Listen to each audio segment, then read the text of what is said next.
हम लोगों ने सुप्रीम कोर्ट में अर्जी डाली थी जिसे रिजेक्ट कर दिया गया है, बिना सुने ही रिजेक्ट कर दिया गया है।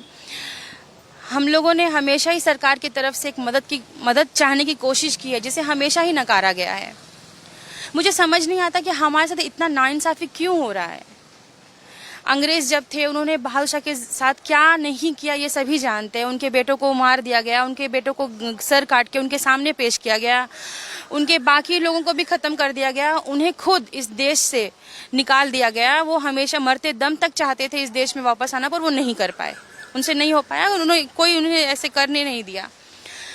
अंग्रेज़ों ने तो ये किया ही किया। इसके बाद हमारा देश आज़ाद हुआ, उसके बाद भी मेरे नाना ने, जिनका नाम बेदार बख्त है, उन्होंने भी कई बार कोशिश की सरकार से मदद पाने के लिए, लेकिन तब भी हमें हमेशा नकारा ही गया है। अब हमारे पास कोई रास्ता नहीं बचा। सरकार की तरफ से जब कोई हमें हेल्प नहीं मिली तो हम कोर्ट का दरवाज़ा खटखटा रहे थे। 2 बार रिजेक्ट हुआ हाई कोर्ट में। इसके बाद सुप्रीम कोर्ट ने भी हमारे इस दरख्वास्त को रिजेक्ट कर दिया गया है। एटलीस्ट कम से कम वो सुन सकते थे कि हम कहना क्या चाहते हैं, हम बोलना क्या चाहते हैं, हमारी क्या परिस्थिति। क्योंकि हमारे ऐसा फाइनेंशियल कंडीशन नहीं है कि हम बार बार जाके कोर्ट में, आप लोग को भी पता है कि कोर्ट में कितने ज़्यादा फाइनेंशियल प्रेशर भी रहता है। किसी भी तरह हम कोर्ट पहुँचे थे, लेकिन उसके लिए भी ना कर दिया गया है। हम अब कहाँ जाएँ? अंग्रेज़ों ने इतना हमारे साथ बदसलूकी की है, नाइंसाफ़ी की है, ये सरकार भी ऐसे कर रही है, तो फ़र्क क्या रह गया दोनों में? हम आज़ाद कहाँ हैं इस देश में? हम कहाँ न्याय मांगेंगे? अगर मुझे तो लगता है, मुझे अब एहसास हो रहा है कि शायद अगर बहादुर शाह ने इस देश के लिए अपनी कुर्बानियाँ नहीं दी होती तो शायद हम आज अच्छी जगह में होते।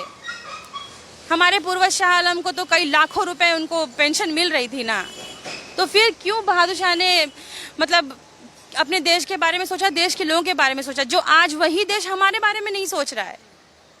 ईमानदारी का यही सिला है कि आपके लिए कुछ नहीं होगा, आप ऐसे ही घूमते रहो।